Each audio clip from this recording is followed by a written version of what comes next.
Hello everyone, कैसे हैं आप लोग। आशा करता हूँ काफ़ी अच्छे होंगे। अभी हम लोग क्लास 10th हिंदी में पार्ट 3 आत्मकथ्य जिसके कवि जयशंकर प्रसाद हैं के प्रश्न अभ्यास को देखेंगे। इसमें पहला प्रश्न है, कवि आत्मकथा लिखने से क्यों बचना चाहते हैं। तो देखिए इसके उत्तर में लिखेंगे, कवि आत्मकथा लिखने से इसलिए बचना चाहते हैं। इसको हमने पूरा का पूरा क्वेश्चन से लिखा है क्योंकि वो खुद को एक सामान्य व्यक्ति मानते हैं। साथ ही दुखों और धोखों से भरे उनके जीवन में बताने लायक कुछ भी नहीं है। उन्हें लगता है कि उनकी आत्मकथा रुचि और प्रेरणा पैदा करने के बजाय मजाक का कारण बनेगी। तो देखिए कवि एकदम सीधे साधे और सरल व्यक्ति हैं। उनको लगता है कि उनके जीवन में कुछ ऐसा खास नहीं है जिसको आत्मकथा के रूप में लिखा जाए, इसलिए वो आत्मकथा लिखने से बचना चाहते हैं। इसमें प्रश्न दूसरा है, आत्मकथा सुनाने के संदर्भ में अभी समय भी नहीं, कवि ऐसा क्यों कहता है। देखिए इसके उत्तर में लिखेंगे, आत्मकथा सुनाने के संदर्भ में अभी समय भी नहीं, ये पूरा का पूरा हमने क्वेश्चन से लिखा है।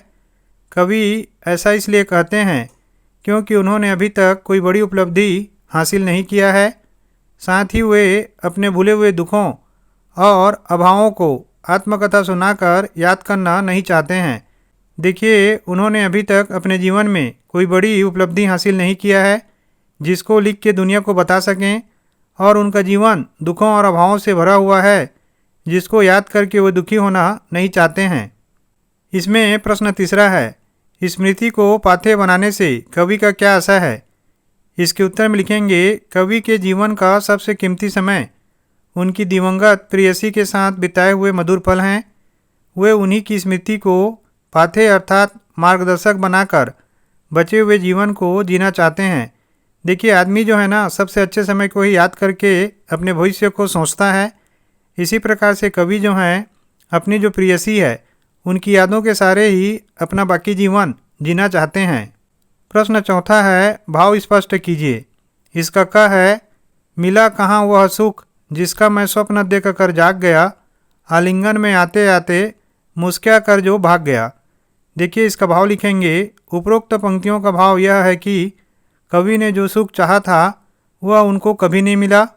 वह सुख किसी सपने की तरह उनके पास आकर भी उनसे दूर हो गया। देखिए इनका जो वैवाहिक जीवन था ना वो काफ़ी छोटा था। इनकी पत्नी की मृत्यु के बाद इनका वैवाहिक जीवन नष्ट हो गया। इसी के बारे में यहाँ पे लिखा गया है। इसका ख है, जिसके अरुण कपोलों की मतवाली सुंदर छाया में अनुरागिनी ऊषा लेती थी निज सुहाग मधुमाया में। देखिए इसका भाव लिखेंगे, उपरोक्त पंक्तियों में कवि कहते हैं कि उनकी प्रेयसी की गालों की लालिमा इतनी मनमोहक थी कि सुबह भी अपने सुहाग के लिए लालिमा वहीं से लेती थी, अर्थात उनकी प्रेयसी अत्यंत सुंदर थी। देखिए इन पंक्तियों में कवि ने अपनी प्रियतम की सुंदरता का वर्णन करते हुए उनको अत्यंत सुंदर बताने के लिए सुबह की लालिमा से भी उनकी गालों की लालिमा को अधिक बताया है। प्रश्न पाँचवा है, उज्ज्वल गाथा कैसे गाऊं मधुर चांदनी रातों की। कथन के माध्यम से कवि क्या कहना चाहता है। देखिए इसके उत्तर में लिखेंगे, कवि अपनी प्रेयसी के साथ चांदनी रातों में बिताए हुए मधुर यादों को कहानी बनाकर कहना नहीं चाहते हैं। वे इन सुखदायी यादों को अपने तक ही सीमित रखना चाहते हैं। देखिए बातें काफ़ी व्यक्तिगत हैं। जो समय उन्होंने अपने प्रेयसी के साथ बिताया था उसको कहानी बनाकर कहना नहीं चाहते, किसी को बांटना नहीं चाहते हैं। अब इसमें प्रश्न छठवां है, आत्मकथ्य कविता की काव्य भाषा की विशेषताएं उदाहरण सहित लिखिए। देखिए इसके उत्तर में लिखेंगे, आत्मकथ्य कविता की काव्य भाषा की विशेषताएं निम्नलिखित हैं। पहला, खड़ी बोली।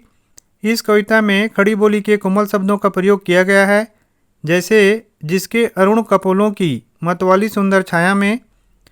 दूसरा है संस्कृत। इसमें संस्कृत के शब्दों का सुंदर उपयोग किया गया है, जैसे इस गंभीर अनंत नीलिमा में असंख्य जीवन इतिहास। तीसरा है मानवीकरण। इसमें निर्जीव वस्तुओं को मानवीय गुणों के समान दिखाया गया है, जैसे थकी सोई है मेरी मौन व्यथा। और चौथा है गेयता। यह कविता गेय है माने गाने योग्य है, जैसे उसकी स्मृति पाथे बनी है थके पथिक की पंथा की। अगला प्रश्न सातवां है, कवि ने जो सुख का स्वप्न देखा था उसे कविता में किस रूप में अभिव्यक्त किया है। इसके उत्तर में लिखेंगे, कवि ने जो सुख का स्वप्न देखा था उसे कविता में ये देखिए, इसको हमने पूरा का पूरा प्रश्न से लिखा हुआ है, अपनी प्रेयसी के रूप में अभिव्यक्त किया है। वे कहते हैं कि जिस प्रकार सपने में मिला सुख जागने पर समाप्त हो जाता है, उसी प्रकार उनकी प्रेयसी पास आते आते मुस्कुराकर दूर चली गई। अर्थात उनका वैवाहिक जीवन काफ़ी कम समय के लिए था। उनकी पत्नी की मृत्यु के कारण उनकी जो प्रेयसी थी वो हमेशा के लिए उनसे दूर चली गई। अगला प्रश्न 8वां है, इस कविता के माध्यम से प्रसाद जी के व्यक्तित्व की जो झलक मिलती है उसे अपने शब्दों में लिखिए।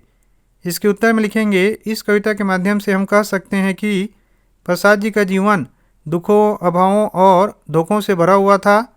उच्च कोटि के कवि होने के बाद भी वे खुद को अत्यंत सामान्य व्यक्ति मानते थे। इसी सरलता के कारण वे अपने दुखों को सबके सामने बताकर हंसी का पात्र नहीं बनना चाहते थे। देखिए, प्रसाद जी अत्यंत सरल व्यक्तित्व के स्वामी थे। वे अपनी बातों को दूसरों को बताकर लज्जित होना नहीं चाहते थे। अब आखिर में चलिए देखते हैं किसने इस चैप्टर को काफ़ी अच्छे से समझा हुआ है। इस MCQ क्वेश्चन के आंसर को आपको कमेंट करके बताना है। कवि के जीवन की गागर कैसी है? इसका ऑप्शन क है रंगीन, ख है खाली, ग है भरी और घ है सुनहरी। तो आशा करता हूँ वीडियो आप लोगों को काफ़ी पसंद आया होगा। आप लोग कमेंट करके ज़रूर बताइएगा। Thank you for watching.